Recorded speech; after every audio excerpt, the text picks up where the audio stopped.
Over 300 people have tragically drowned in France since June as more people jumped into rivers, canals, and other bodies of water to escape a record-breaking summer heat wave approaching 40 degrees Celsius. 올여름 프랑스에서 기온이 섭씨 40도 가까이 치솟는 기록적인 폭염을 피하려고 강과 운하 및 기타 수역으로 뛰어드는 사람들이 늘어나면서 지난 6월 이후 최근까지 익사사고로 안타깝게 사망한 사람이 300명 이상인 것으로 알려졌습니다. Tell us more. Yeah, so we've been talking about the record-breaking heat wave that's been sweeping Europe, France, the whole area has been affected. So I guess a lot of people have been jumping into the water in order to stay cool, and this has been leading to a lot of deaths related to drowning. Yep. So more than 300 people have drowned in France since June 19th. That's a 14% increase from the same period last year. As people are seeking relief from this heat wave by swimming in rivers, in canals, any sort of water that they can find. So French authorities are saying that many of the accidents occurred in areas that didn't have lifeguards or where swimming is prohibited. So this has prompted the government to raise the fine for swimming in unauthorized areas from 38 to 68 euros. The heat wave has also disrupted other parts of the country, including temporarily halting a nuclear power plant and shortening opening hours at the Eiffel Tower, where wildfires and heat-related deaths are continuing to mount. Authorities are planning to expand safe swimming areas and strengthen water safety measures as they are continuing to see extreme heat overtaking the area. It's so hot that people are choosing to jump into any body of water. Yeah. 너무 더워서 이렇게 물에 풍덩 뛰어드는 사람들이 늘고 있다는 건데요. 그냥 물 하면 될 텐데 왜 body of water라고 할까요? Yeah, well, it's they're talking about any like a collection of water or an accumulation of water, and it's found on the Earth's surface. So it doesn't have to be a closed body of water. So you could be talking about lakes, oceans, but also rivers and streams. 그래요. 수역을 영어로 body of water라고 해요. 그래서 단순히 그냥 water라고 하면은 뭐 수영장이 될 수도 있을 텐데 그런 거는 포함이 되어 있지 않으니까 여기서 바다라든지 호수, 강, 연못 이런 것들 그런 걸 다 영어로는 a body of water. So people are jumping into and have been jumping into all sorts of bodies of water, and unfortunately some people have died because of that. Yeah. 그래서 과태료도 대폭 올렸대요. Almost 원래 by double. 맞아요. 원래는 이제 이 강에 들어가시면은 뭐 5만 원이다. 뭐 이런 과태료가 있었는데 지금 대략 한 10만 원 정도로 우리 돈으로 환산을 하면 네, 그래서 38유로에서 68유로로 과태료도 올린 상황입니다. 근데 왜 그랬느냐? 왜 사람들이 이렇게 뛰어들었느냐? 너무 더워서. Temperatures were approaching 40 degrees. Right. When something is approaching something, you've heard of an approaching car, and that means the car is coming towards you or it's coming closer. Right. So it's approaching so-and-so o'clock, and that means it's coming closer in time. So when something is coming closer in distance, time, amount, or quality, you can say that it is approaching. Yeah, exactly. Approaching은 다가오는, 가까워지는 이라는 뜻이 있어서요. Approaching 40 degrees Celsius는 40도씨에 육박한 그런 더운 날씨를 얘기하고 있고 You can use it with time or a place, some event. 무언가가 다가오고 있다. 그럴 때 쓸 수 있는 표현입니다. Yeah, I think it's human nature to want to jump into, a pool or jump into a lake when you're really hot. Yeah. But they warn that when you do have to be careful whether, because some bodies of water are deeper than it seems. Exactly. Yeah. Also, when you jump into a cold body of water, unexpectedly, your body can go into shock. Exactly. And I think that's what's leading to a lot of these drownings. The fact that people like to, look for water, find relief with cool water in the summertime is just universal. I mean, in Korea, streams are very popular in the summertime. Yeah. And then those fountains that come out of the floor. Yeah. You know, those are very popular with kids. Right. So anywhere where there's water is quite welcomed. But in France, you know, there has been some tragedy there. All right, let's have a look at the headline again. 다시 한번 읽어보겠습니다. Over 300 people have tragically drowned in France since June as more people jumped into rivers, canals, and other bodies of water to escape a record-breaking summer heat wave approaching 40 degrees Celsius. Let's move on to the next headline. The US FDA has approved a blood test that can help doctors assess Alzheimer's-related brain pathology in patients aged 55 and older, offering a highly accessible, non-invasive alternative to costly scans and painful spinal taps. 55세 이상 환자의 알츠하이머 관련 뇌 병리를 의사들이 판단하는 데 도움을 줄 것으로 보이는 혈액 검사 방법이 미국 식품의약국 FDA의 승인을 받았습니다.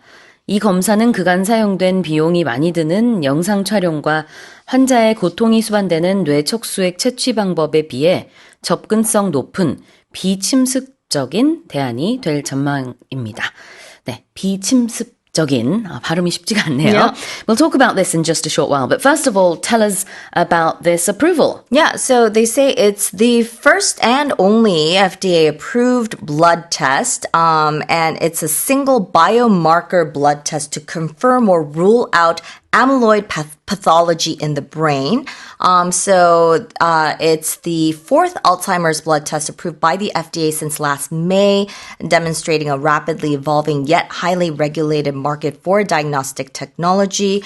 So they're planning on offering it immediately, and it will act as a more accessible alternative to expensive PET scans and these very invasive and painful spinal taps that are usually used to help detect Alzheimer's disease. And they will assist doctors in screening patients that are age 55 and older with cognitive impairment, helping to identify those who may benefit from new disease-slowing therapies.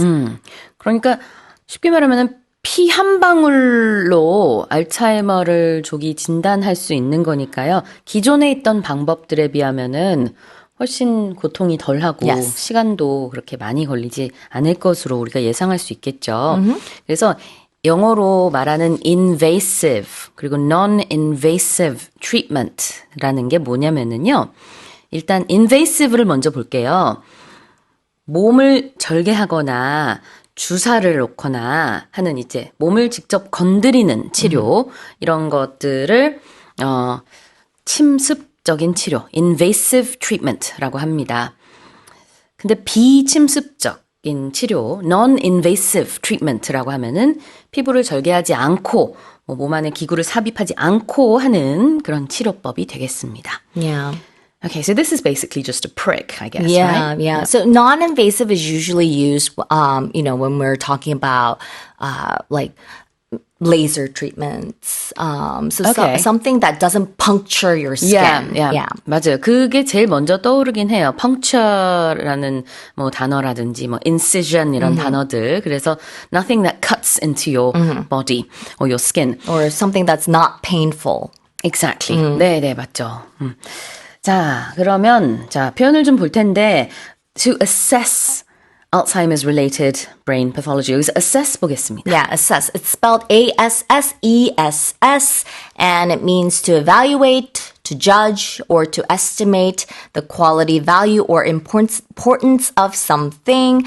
In this case, it means to evaluate or carefully examine a situation or problem or a judgment. So doctors in this case will be evaluating a patient, evaluating their condition to evaluate their situation, to make a judgment on whether they have Alzheimer's or not.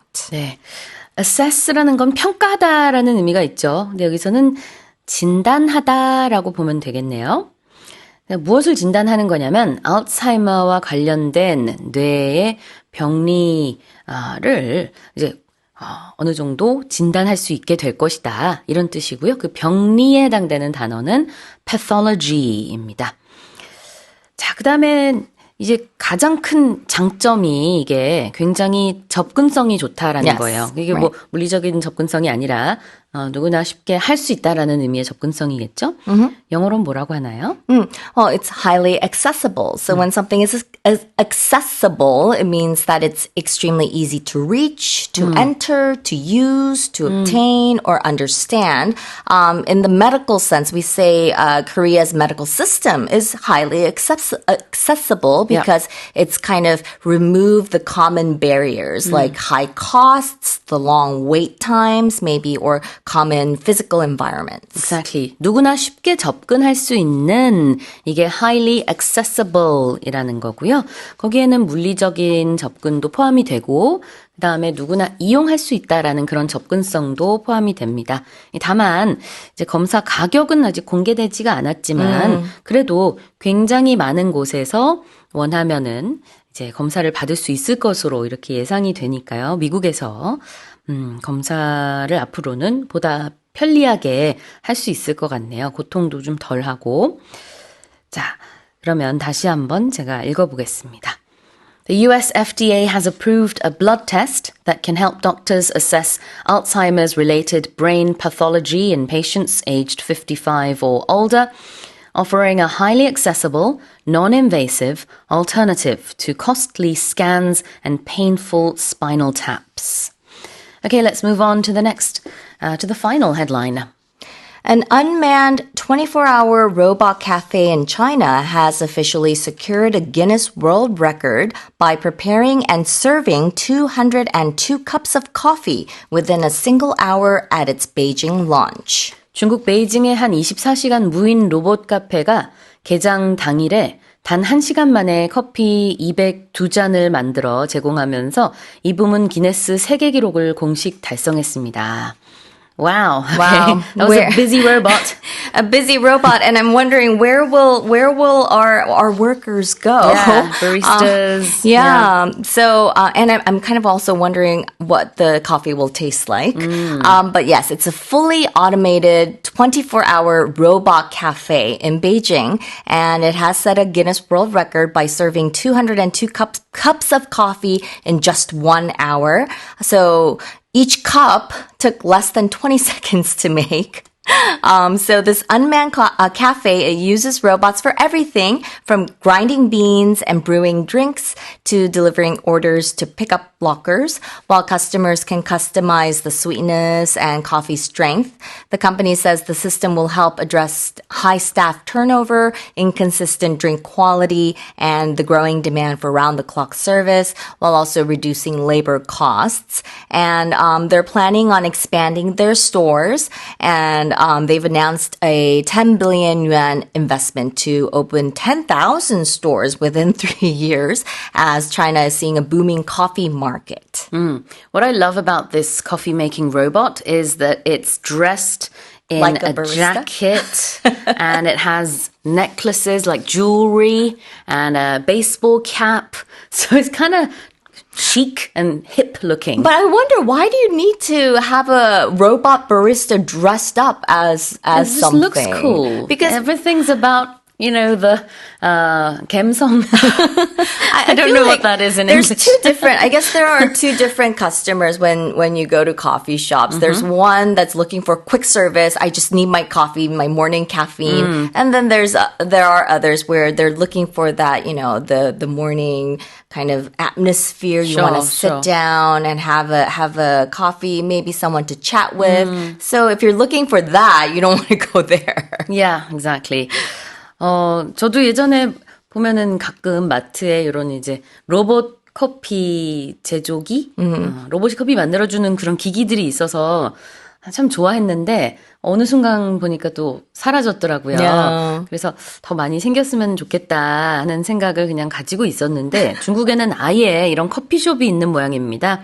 로봇이 커피를 만들고 그다음에 완전 무인 커피숍인 거죠. 물론 우리나라도 무인 커피숍 많이 있어요. Yes. 많이 있는데 Yeah. 자, 요 just press a 커피숍에는 button. 옷도 이렇게 입혀가지고 약간 얼굴 없는 로봇 같은 요 느낌. 예, 힙하더라고요.